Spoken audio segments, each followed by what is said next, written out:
కొందరు మానుకొనుచున్నట్లుగా సమాజముగా కూడుట మానకండి. కొందరు మానుకుంటున్నారు. సమాజముగా అంటే సంఘముగా, విశ్వాసులుగా ఈ విధముగా కలిసి కూడుకోవడము, కలిసి ప్రార్థన చేయడం అని మానుకోకండి. మీరు సమాజముగా కలిసి ఈ విధంగా కలిసి ప్రార్థన చేయడము, వాక్యమును ధ్యానించడము, సహవాసం చేయడం అనేది మానుకోకండి అని వాక్యం హెచ్చరిస్తుంది. ఇక్కడ ఏమన్నా ఉన్నది? సమాజముగా కూడుట మానక ఒకరినొకడు హెచ్చరించుకోవాలా. మనం ఎందుకు వస్తున్నాం ప్రార్థనకు?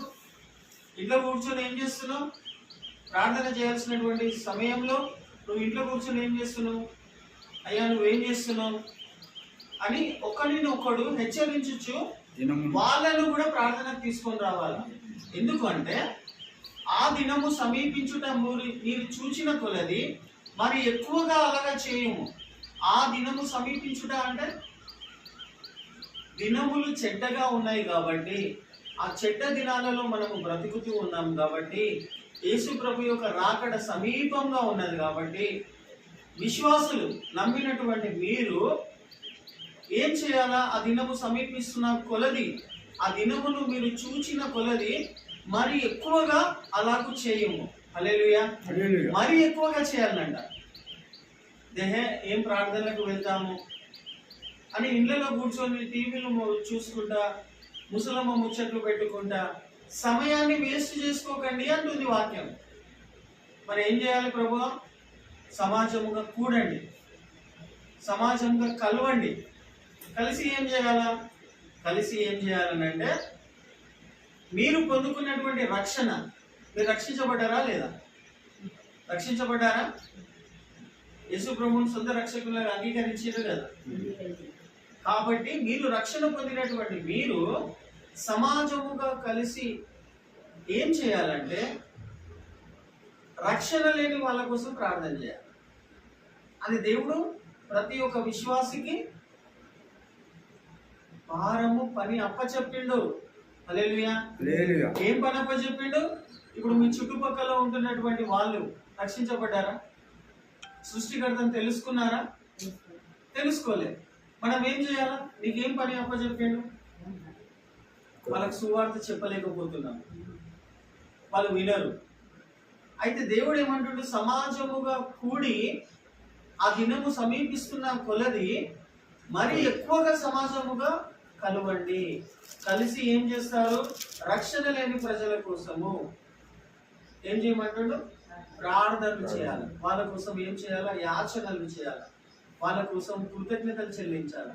ప్రభువా, నా కుటుంబంలో ఇంకా కొంతమంది రక్షించబడలే, మా ఇంటి చుట్టుముట్టు ఉంటున్న వాళ్ళు కొంతమంది రక్షించబడలే అని ఈ విధంగా ప్రార్థన పరిచర్య అంటారు. దీన్ని ఏమంటారు? ప్రేయర్ మినిస్ట్రీ, ప్రార్థన పరిచర్య. ఇది కూడా దేవుని పనే. ఇప్పుడు వెళ్ళి కడపత్రాలు పంచడము, సువార్త ప్రకటించడము, ప్రార్థనలు చేయడము కన్నా గొప్ప పని ఏంటో తెలుసా? ప్రార్థన చేయడము, ప్రార్థన పరిచర్య.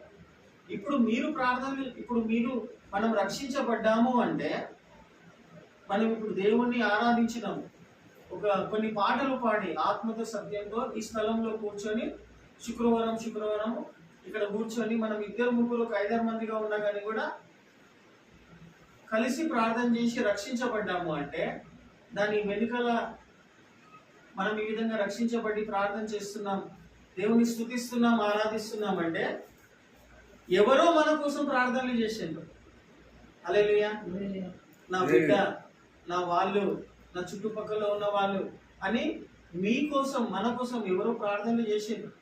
మన పూర్వీకులు, మన సీనియర్స్ వాళ్ళు ప్రార్థనలు చేసిండ్రు. వీళ్ళు రక్షించబడాలా, ఫలానమ్మ రక్షించబడాలా, ఫలానా ఆయన రక్షించబడాలా, నేను రక్షించబడాలని మన కోసం వాళ్ళు ప్రార్థనలు చేసిండ్రు. ఆ ప్రార్థనలు విని దేవుడు మనలను వ్యక్తిగతంగా రక్షించాడు. రక్షించబడ్డాం కాబట్టి మనం ఏం చేయాలా? రక్షణ లేని వాళ్ళ కోసం ప్రార్థన చేయాలి. దీన్ని ఏమంటారు? ప్రార్థన పరిచర్య అంటారు. చర్చికి వచ్చినప్పుడు వాక్యము నేర్చుకునే విధంగా ఉండాలి, అర్థం చేసుకునే విధంగా ఉండాలి. సో అర్థమయ్యే భాషలో మీకు అర్థమయ్యేటట్టు చెప్పాలి అని అంటే వాక్యంను బట్టి ఏం చెప్తూ ఉన్నానంటే, దేవుడు నీకు ఒక పని ఇచ్చిండు. ఏం పని? ప్రార్థన పని. ఏమని ప్రార్థన చేయాలయ్యా? ప్రభువా నేను రక్షించబడ్డా. నీ లోపల లోటుపాటులు ఉండొచ్చు, నీకు బలహీనతలు ఉండొచ్చు, కానీ ఇట్లాంటి ప్రార్థనలు చేయడం వలన మన బలహీనతల నుంచి కూడా మనం బయటపడతాం, దేవుడే బయట తీసుకొస్తాడు. సో ప్రథమముగా దేవుడు మనకి ఏమి ఇచ్చిండు? రక్షణ ఇచ్చిండు. రక్షణ ఇచ్చి రక్షించి ఏం పని చెప్తున్నాడు? నువ్వు ఇతరుల కోసం, ఇతరులు రక్షించబడాలని. ఇది దేవునికి ఇష్టమైనటువంటి ప్రార్థన. ఎందుకంటే నువ్వు నీ భర్త కోసం కానీ, నీ కుటుంబం కోసం కానీ, నీ భార్య కోసం కానీ ప్రార్థన చేస్తలేవు. దేవుని హృదయాభిలాష ఏమై ఉన్నది? దేవుని హృదయం యొక్క ఆశ ఏమై ఉన్నదంటే అందరూ కూడా సువార్త వినాలి, ఎవ్వరూ కూడా నశించిపోవద్దు, అందరూ కూడా సృష్టికర్తను తెలుసుకోవాలా, రక్షణ పొందాలనేది దేవుని హృదయాభిలాష. హల్లెలూయా. అది నెరవేర్చబడాలి అని నువ్వేం చేస్తున్నావు?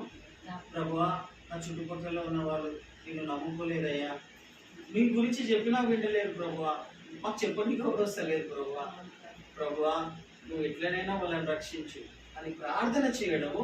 నువ్వు ఇట్లా ప్రార్థన చేసిన వెంటనే ఆ ప్రార్థనను వెంటనే అందుకుంటాడు ఆయన. ఎందుకంటే ఆయనకి ఇష్టం అది.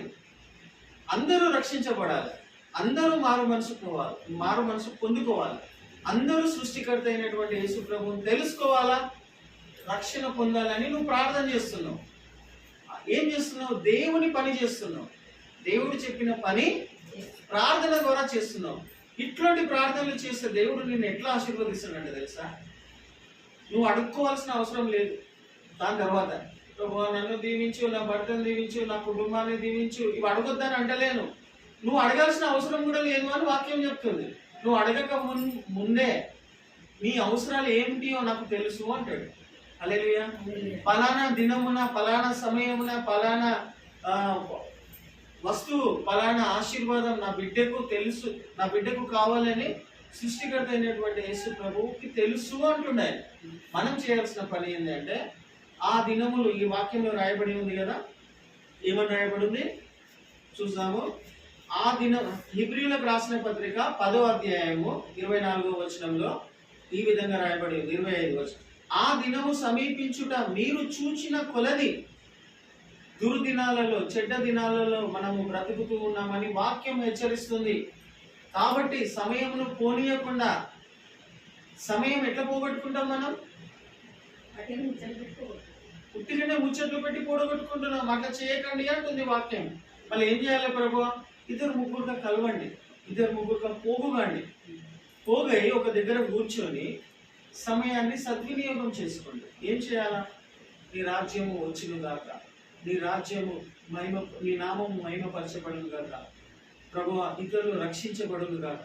ఆ దినము ఈ విధంగా ప్రార్థన చేయాలని దేవుడు హెచ్చరిస్తుంది. ప్రేమతో చెప్తారు. హెచ్చరిక అంటే ఎంత ఎంత సీరియస్ గా తీసుకోవాలన్నమాట మనం. కాబట్టి ఏం చెప్తూ ఉన్నాడు? ఆ దినము సమీపిస్తున్న కొలది మీరు చూచిన కొలది మరి ఎక్కువగా చేయాలంట. ఏం చేయాలా? ప్రార్థన. సమాజముగా ఈ విధంగా కూడుట, సమాజముగా ఈ విధంగా కలుసుట, సమాజముగా ఈ విధంగా కలిసి దేవుని అభిలాష, హృదయాభిలాష నెరవేర్చబడడానికి మనం ఒక పాలివారులుగా ఉండాలి, ఒక పాత్రగా వాడబడాలి. అప్పుడు దేవుడు ఏం చేశాడు చూడండి. మీరు చూచిన కొలది మరి ఎక్కువగా అలాగూ చేయుడు, ప్రేమ చూపుటకును సత్కార్యములు చేయుటకును ఒకరినొకడు పురికొల్పవలెనని ఆలోచిస్తాము. క్రైస్తవులకు ఏం లేకున్నా, వరాలు లేకున్నా, ప్రవచించే వరము లేకున్నా, వాక్యం చెప్పే జ్ఞానం లేకున్నా, ఏమి లేకున్నా, ఇంట్లో ఏమి లేకున్నా కానీ కూడా ఏమి వాక్యం చెప్తుంది? ప్రేమ చూపుటలో, సత్కార్యములు, మంచి పనులు, ప్రేమ చూపించాలి.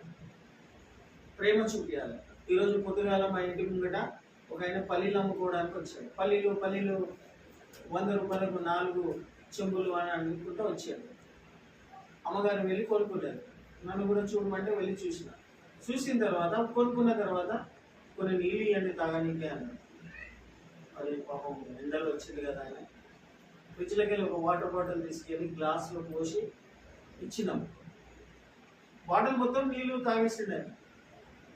తాగేసి మీ కడుపు చల్లగా ఉండా, మీ కుటుంబం చల్లగా ఉందా అని మనసారా దీవించిపోయింది ఆయన.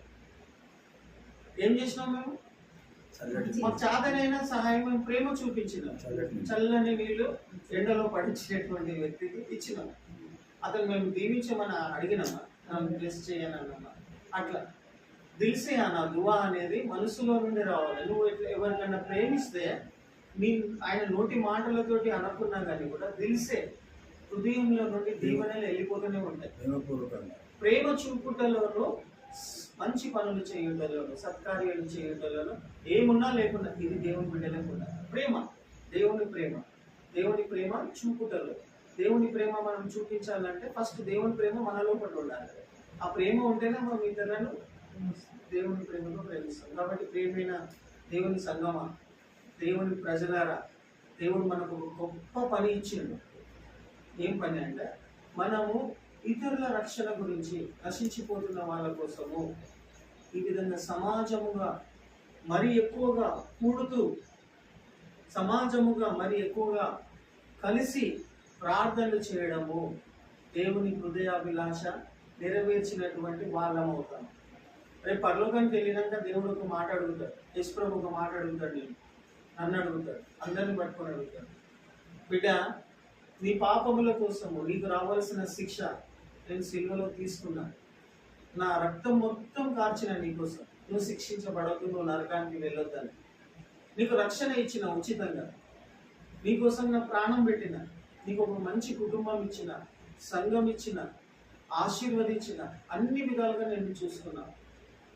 నువ్వు నా కోసం ఏం చేసినావు బిడ్డ అని అడిగండి అనుకో, ఏం చెప్తావు? ఏమైనా చెప్పడానికి ఉండాలి కదా. ప్రభా నీకోసం ఇది చేసిన ప్రభా, ఇది చేసిన ప్రభా, ఇంతే చేయగలిగిన ప్రభా అని చెప్పుకోవడానికి ఉండాలేదన్న. పరలోక రాజ్యానికి ఉత్తి చేతులతో మనం వెళ్ళొద్దు. దేవుని దగ్గరికి ఉత్తి చేతులతో మనము వెళ్ళొద్దు. ప్రభా నీకోసం నువ్వు చెప్పిన ప్రార్థనలు నేను చేసిన ప్రభా, నువ్వు చెప్పిన సువార్త నేను సువార్త ప్రకటించమను కానీ నాకు చదువుసంగా రాదు ప్రభా, చెప్పడానికి రాదు, నాకు తెలివి లేదు, కానీ నువ్వు ప్రార్థనలు చేయమన్నావు వాళ్ళ రక్షణ కోసం, నేను ప్రార్థనలు చేసిన ప్రభా, ఇంత చేయగలిగినాను. ఏదో ఒకటి ఉండాలా, అది ఆయన చిత్తంలో ఆయన చెప్పిన విధంగా చేసినట్టు ఉండాలి. కాబట్టి ఎందుకు చెప్తున్నా ఈ విషయాలంటే ఇది దేవుని పరిచర్య అంటారు. ఇది నీ కోసం నా కోసం మనం చేస్తలేం, దేవుడు ఆజ్ఞాపించాడు, మనం పాటించాలి. కాబట్టి సమాజంగా కూడుట మంచిది. మీరు ఇక్కడ ఉండి ఏం చేస్తున్నారు? ప్రార్థనలు చేస్తున్నారు, యాచనలు చేస్తున్నారు, కృతజ్ఞతాస్తుతులు చెల్లిస్తున్నారు. ఏమై ఉన్నామో దాన్ని బట్టి స్తోత్రం ప్రభా అనాల. ఏమై ఉన్నామో దాన్ని బట్టి స్తోత్రం అని చెప్తూ ఉండాలి. ప్రేమ చూపుటలో ఇతరులకు ప్రేమ చూపించాలి, నీ కుటుంబ సభ్యులకే కాదు. ఏదో ఒకటి ఉండాలా, అది ఆయన చిత్తంలో ఆయన చెప్పిన విధంగా చేసినట్టు ఉండాలి. కాబట్టి ఎందుకు చెప్తున్నా ఈ విషయాలంటే ఇది దేవుని పరిచర్య అంటారు. ఇది నీ కోసం నా కోసం మనం చేస్తలేం, దేవుడు ఆజ్ఞాపించాడు, మనం పాటించాలి. కాబట్టి సమాజంగా కూడుట మంచిది. మీరు ఇక్కడ ఉండి ఏం చేస్తున్నారు? ప్రార్థనలు చేస్తున్నారు, యాచనలు చేస్తున్నారు, కృతజ్ఞతాస్తుతులు చెల్లిస్తున్నారు. ఏమై ఉన్నామో దాన్ని బట్టి స్తోత్రం ప్రభా అనాల. ఏమై ఉన్నామో దాన్ని బట్టి స్తోత్రం అని చెప్తూ ఉండాలి.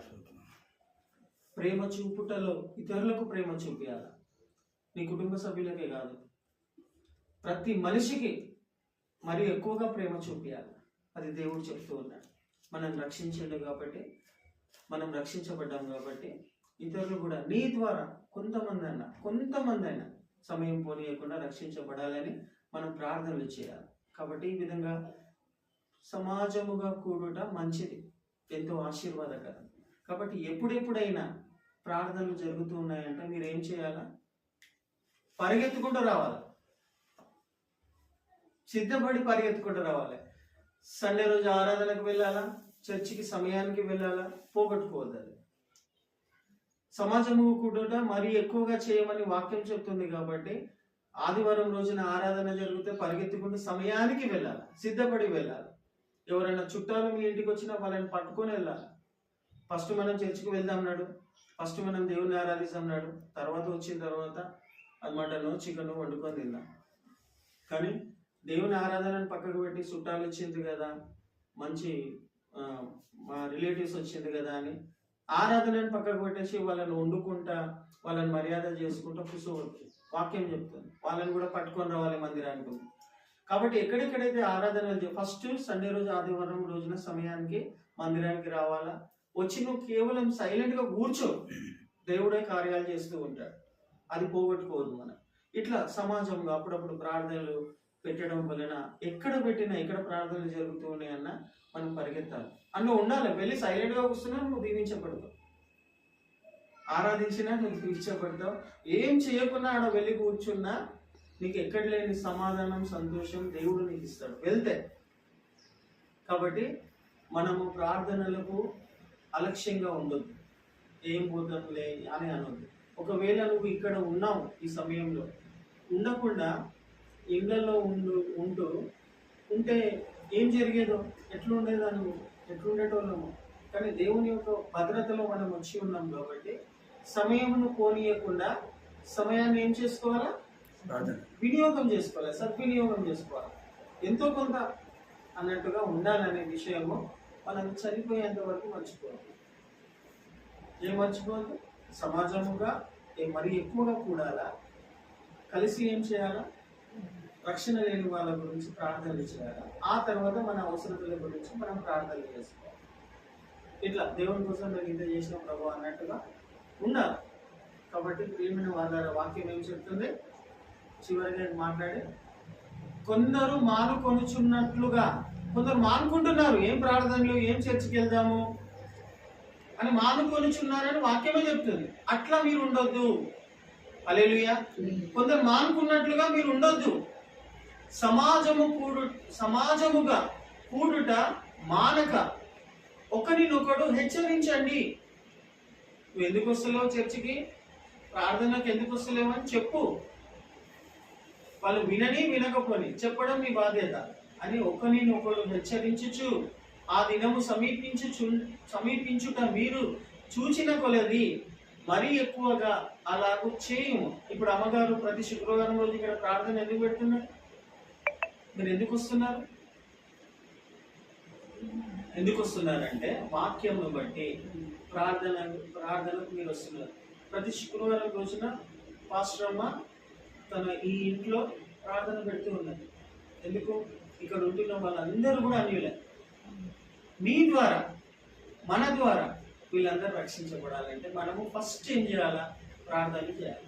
దేవుడు వాక్యంలో చెప్పినట్టుగా మనం ప్రార్థనలు మెల్లమెల్లగా ప్రార్థన చేస్తూ ఉంటే దేవుడు ఎట్లా కార్యం చేస్తాడో తెలియదు. కానీ మనకు దేవుడు ఇచ్చిన పని మాత్రం మనం చేసుకుంటూ వెళ్ళాలి. హల్లెలూయా.